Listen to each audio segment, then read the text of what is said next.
Okay, so for my next project, I'm going to make this skirt right here. It's a pattern by McCall's, which I don't think this particular pattern is available in like Joann's or stores like that anymore. I bought it actually quite a while ago and I'm just now getting to make a skirt with it. But it's this skirt right here, nice and long. I don't think it's quite an A-line, but it does have some flow to it, which is really nice. But this is the skirt I'll be making. It should be a fairly quick one. It says 2-hour skirts on the package, but I don't know about that, so we'll see.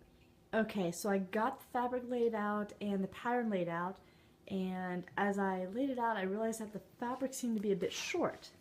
And so this is the print that I'm using, but it occurred to me when I measured the fabric out and then looked at the pattern that if I wanted to do the really big skirt that I was planning on doing, I am about a yard short of fabric, so I'm going to have to make the slightly shorter skirt. But what I plan on doing is this is the line here to cut for making the shorter skirt. I think I can fudge it a little bit and take it out by about 2 inches or so, enough to take it below the knee to make this skirt, because usually when they give you pattern dimensions, they give you they ask you to get a little bit more yardage than is actually necessary. So I usually end up having a lot of scraps left over. So I'm going to see if I can extend it down to about here, give me at least enough inches to get past my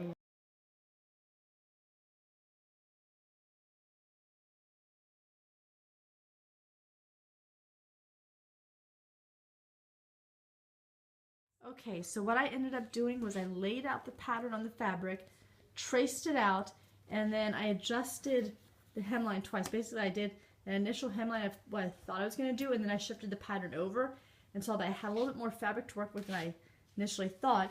So then I took the traced out one, flipped it over, and then just traced it out. So basically, I cut out the one pattern and then flipped over onto the other one and traced it out, so I had the other side. And so now I have both sides pinned together, and I'm going to sew up this side, and then I stop at this notch, and then I just sew up completely on the other side, and then I will take the waistband that I cut out and sew it at the waist and do the hemline. And I'll try and show you some of the zipper too, although those are not my most favorite thing in the world.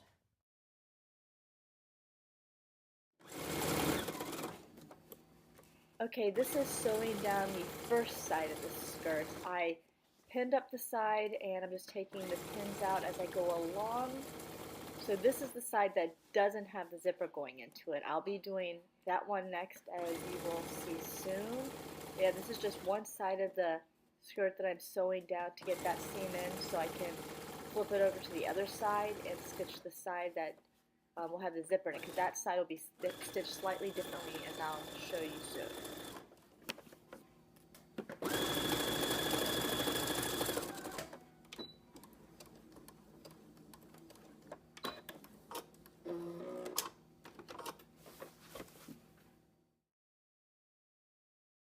Okay, on this side, this is where I'll be putting in the zipper.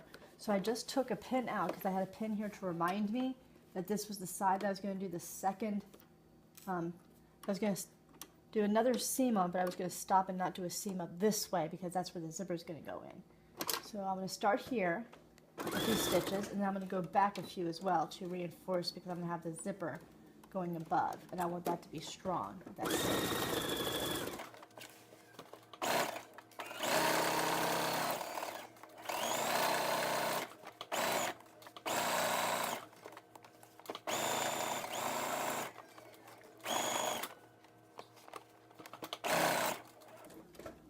Now on this project, like most projects, I'm using a 5/8 of an inch seam allowance.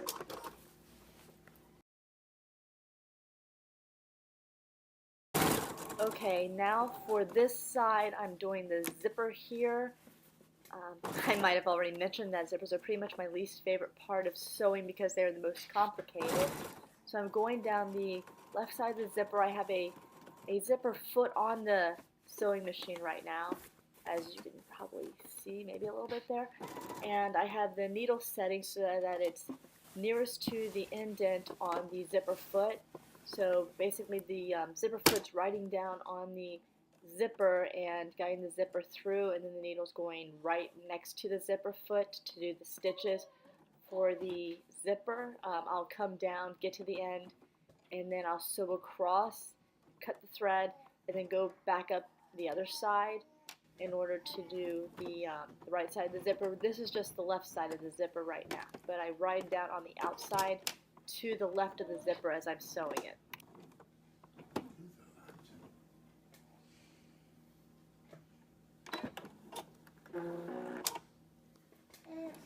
Okay, so on this part I am doing the zipper on the right side here. You can see me sewing it down. So I start at the very top, I'm removing pins as I go along, and then I'm sewing the zipper down. I'm trying to feed it through the zipper foot. It's typically a little bit easier actually to do it on this side than the other side, but I'm still having to maneuver the fabric a little bit. At the bottom you'll see where I'm trying to get past the pull part, which is a little bit more difficult since it's already unzipped, trying to get it back past the zipper foot. I kind of gave up on that part, actually continued just stitching downward. I actually ended up cutting this a little bit short on the video, but you can see the basics, the important part of the sewing the zipper down.